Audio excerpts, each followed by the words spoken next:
Hello साथियों, मैं सौरभ कुमार सिंह और लगातार शिक्षक बहाली के मुद्दे पर 2-3 प्रमुख बिंदु हैं जिसकी खास चर्चा आपके बीच हम करना चाहते हैं। पहला है कि सप्लीमेंट्री रिजल्ट को लेकर क्या तैयारी चल रही है, क्या बीपीएससी और शिक्षा विभाग किन-किन स्तरों पर तैयारी कर रही है। ओवरऑल चीज़ जो बता रहे हैं कि कई पेपर के न्यूज़पेपर के माध्यम से या सुर्खियों के माध्यम से ये पता चल रहा है कि लगभग 5000 के आसपास यानी 500-1000 आगे पीछे रिजल्ट हो सकता है। परंतु वो अगर हार्डली जाएगा तो 6000 के आसपास रिजल्ट जा सकता है, क्योंकि डेट ऑफ बर्थ को लेकर जो भी चीज़ें अगर होंगी, क्योंकि एक एक डेट ऑफ बर्थ पर कई लोग आते हैं, एक मार्क्स पर कई लोग आते हैं, तो वहाँ डेट ऑफ बर्थ को देखा जाता है। तो सारी चीज़ों पर अगर अब करा जाए तो सारी चीज़ें प्रथम फेज की बहाली में लगातार प्रोटेस्ट हुआ और जिस बात की चर्चा हमेशा हो रही थी कि बिहार लोक सेवा आयोग रिजल्ट निकालेगी सप्लीमेंट्री रिजल्ट को लेकर जो तैयारी है, तो अब जो चीज़ें हैं कि क्या इस बात की पुष्टि हो गई है या नहीं हुई है, लेकिन इतना जरूर है कि सप्लीमेंट्री रिजल्ट तो आना तय है। अब रही बात की सीटों को लेकर, तो हम लोग तो ये भी अनुमान लगा के चल रहे थे कि जो 4700, 5000 या 5500 की जो बातें हैं बिल्कुल गलत सिद्ध हो, क्योंकि ये बात बिल्कुल बीपीएससी चेयरमैन सर या शिक्षा विभाग की तरफ से कोई अगर ऑफिशियल लेटर आ जाता है तो सारी चीजें स्पष्ट हो जाएगी। परंतु इतना जरूर है कि अगर 4700 ही रिजल्ट आता है तो बिल्कुल छात्रों के साथ धोखा, षड्यंत्र हम कह सकते हैं, क्योंकि आपने लगातार बात की थी कि जो सीटें खाली होगी, जो ड्रॉप आउट की सीटें होगी, जो एक से कई पदों पर जिनकी नियुक्ति हुई है या जो पास कर गए हैं, वो खाली बची सीटें को हम ऐड करेंगे। तो लगभग अगर कहा जाए तो 29-30 हजार जो वैकेंट सीट है उस सीट पर जो है सप्लीमेंट्री रिजल्ट आने की तैयारी थी। परंतु अब किस तरह की चीजें हुई, क्योंकि जो 4700 की बात की जा रही है, ये 15-20 दिन पहले ही जो सीटें खाली थी, जो बाकी थी, वो शिक्षा विभाग से बीपीएससी को भेजा गया था। परंतु अभी तक क्या पूरा ओवरऑल डाटा जो है शिक्षा विभाग को मिला है या शिक्षा विभाग ने बीपीएससी को भेजा है, इसकी कोई जानकारी नहीं है। परंतु इतना जरूर है कि कुछ न कुछ बातचीत हुई है शिक्षा विभाग और बीपीएससी के अधिकारियों के अंदर। जो रिजल्ट को देने की तैयारी है उसके संदर्भ में आपको बता दें कि 7 तारीख के पहले रिजल्ट यानी मंडे तक रिजल्ट जो है आने की पूरी संभावना है। रिजल्ट कितनी आएगी रिजल्ट आने के बाद ही पता चलेगा। वे कोई आधिकारिक सूचना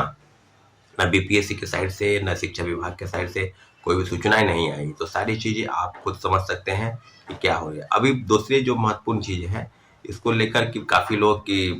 एनआईओएस के मामले में क्या होगा, एनआईओएस को लेकर मीटिंग भी बुलाई गई है कल गांधी मैदान में। डीएलएड वाले जो मामले हैं, तो एनआईओएस के मामले में मुझे लगता है कि कुछ चीजें तो स्पष्ट हो गई है, कुछ चीजें का स्पष्ट होना अभी बाकी है। एनआईओएस डीएलएड मामले में क्या होगा, एनसीटी की गाइडलाइन पर क्या होगा, या सुप्रीम कोर्ट में रिव्यू पिटीशन डाला जाएगा, उस पर क्या निर्णय आते हैं। तो सुप्रीम कोर्ट का फैसला जो है वो सर्वमान्य फैसला होता है। सभी को, कोई भी व्यक्ति या कमीशन या कोई संगठन या कोई संस्था या कोई संस्थान या कोई भी सुप्रीम कोर्ट के फैसले से के नीचे का ही है, सबको उसका सम्मान करना है।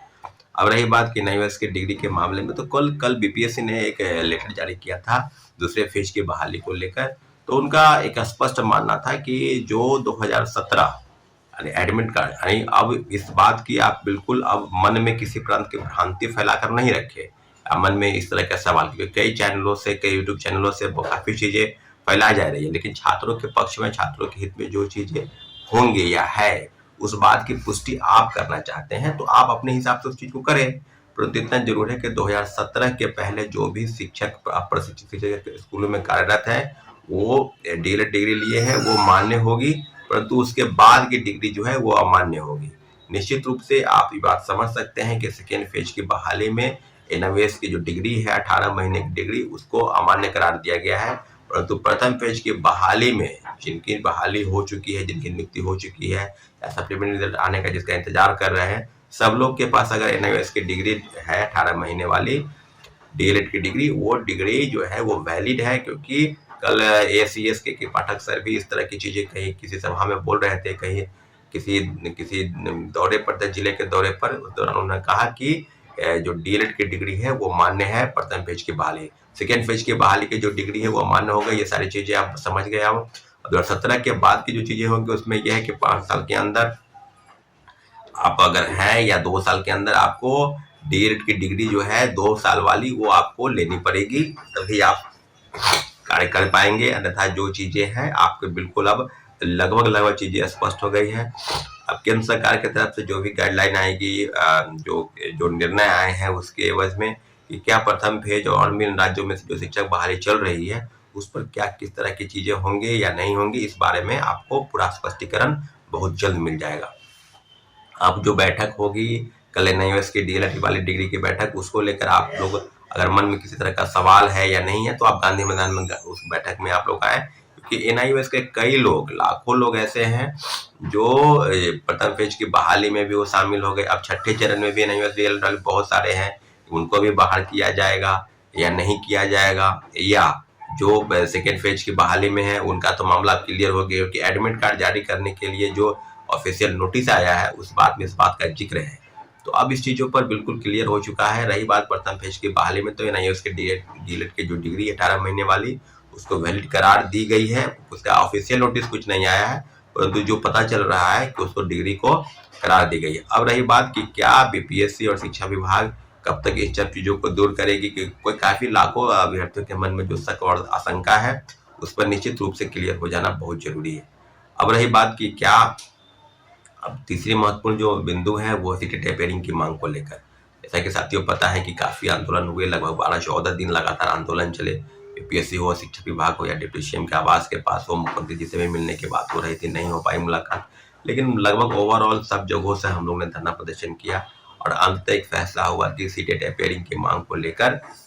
माननीय उच्च न्यायालय में याचिका दायर की जाए। याचिका दायर हो चुकी है, लगभग 5-6 दिन बीत गए हैं, अभी तक कोई नोटिस नहीं आया है, परंतु जल्द से जल्द सुनवाई होगी। अब सुनवाई कब होगी उसके संदर्भ में भी आपको हम एक दिन पहले बता देंगे, या तो अपने अकाउंट पर, फेसबुक अकाउंट पर, या वीडियो अपलोड करके, तो सारी चीजें आपको बता देंगे। लेकिन अब सुनवाई, अब किन लोगों का कहना है कि 8 के 7 के पहले हो जाती, परीक्षा के पहले हो जाती, तो उसको